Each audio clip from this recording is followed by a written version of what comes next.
Hello, bonjour à tous et bienvenue à votre tutoriel sur Azure Analysis Services. Je suis Joël Nguena, Data Engineer.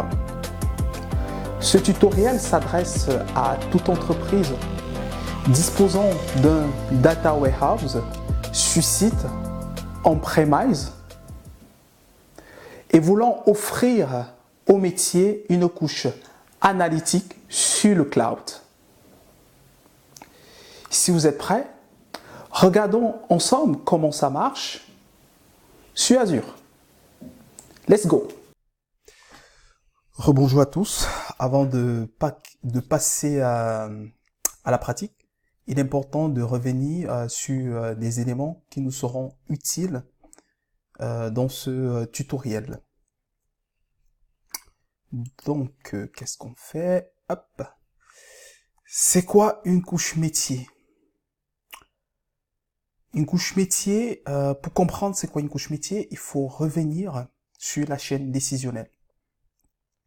Au départ, on a les sources opérationnelles, c'est-à-dire ce sont les fichiers dans votre entreprise, un CRM pour les relations clients, un ERP, des données venant des réseaux sociaux, des logs qui proviennent par exemple de votre ERP ou CRM, qui vont être intégrés via un ETL dans un entrepôt de données. C'est cette première phase, c'est la phase d'intégration de données. Extract, transform, load. Dans le Data Warehouse, qu'est-ce qu'on a? On a ce qu'on appelle des données de détail. Le prix d'achat, le prix de vente. Et ces données de détail sont stockées dans une base de données OLTP, Online Translation Processing, qui est une base de données faite pour des opérations, pour des transactions, pour enregistrer des transactions. Donc cette base de données, cette technologie qui stocke les données en tant qu'entrepôt de données, elle est faite pour des opérations et transactions, mais pas pour des opérations analytiques. Donc pour des opérations analytiques, on a besoin d'un nouveau serveur qui va nous apporter ce qu'on appelle la couche métier. La couche métier, c'est quoi? Dans la couche métier, on aura la marge, qui est la différence entre le prix de vente et le prix d'achat. C'est cette opération de calcul, c'est cette donnée, encore appelée KPI, qui intéresse les métiers. Donc, il faut offrir cette couche aux métiers, parce que si on le fait pas, les métiers, qu'est-ce qu'ils feront?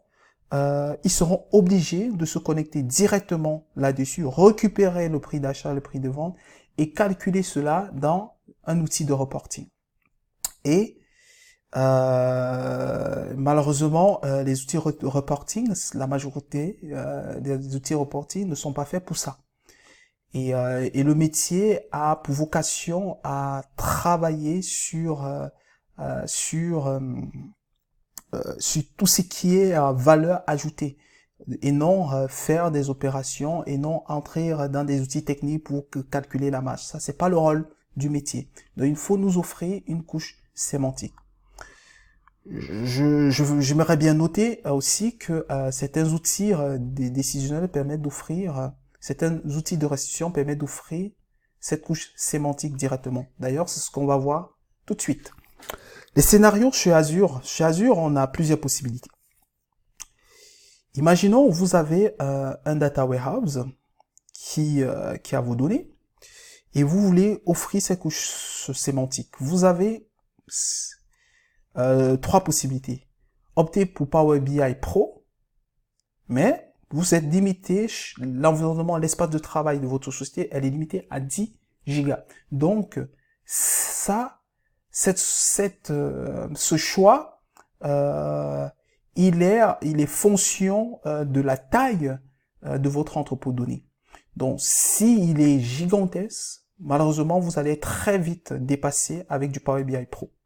Alors, Microsoft ne s'est pas empêché. Il vous dit, voilà, j'ai aussi du Power BI Premium.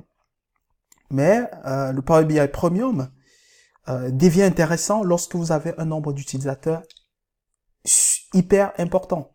Parce que passer du Power BI Pro au Power BI Premium, parce que vous avez une grosse volumétrie de données, c'est une bonne chose, Mais si vous n'avez pas beaucoup d'utilisateurs, si vous n'avez pas plus de 500 utilisateurs, ça vaut pas le coup.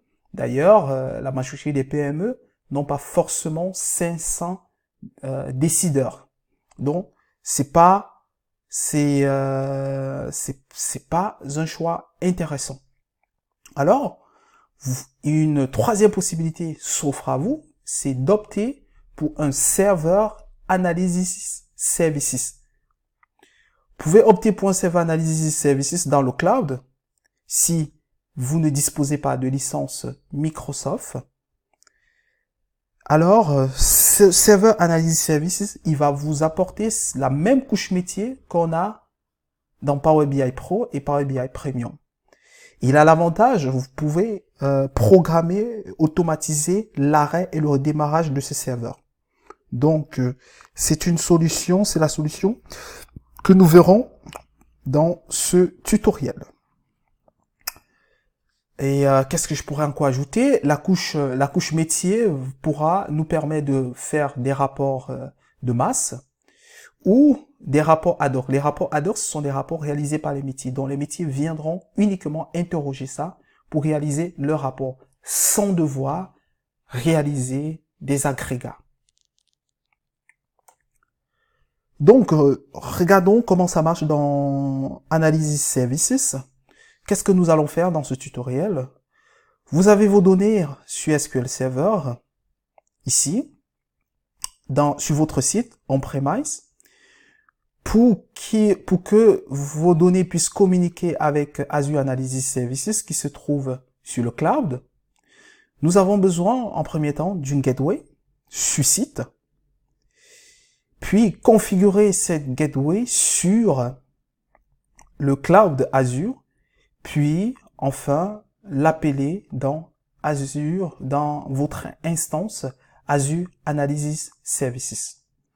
Donc sans plus tarder, ce que nous allons faire, nous allons premièrement installer cette gateway, la configurer, la configurer dans Azure, sur le cloud Azure, puis l'appeler dans Azure Analysis Services et réaliser notre premier cube avec Azure Analysis Services.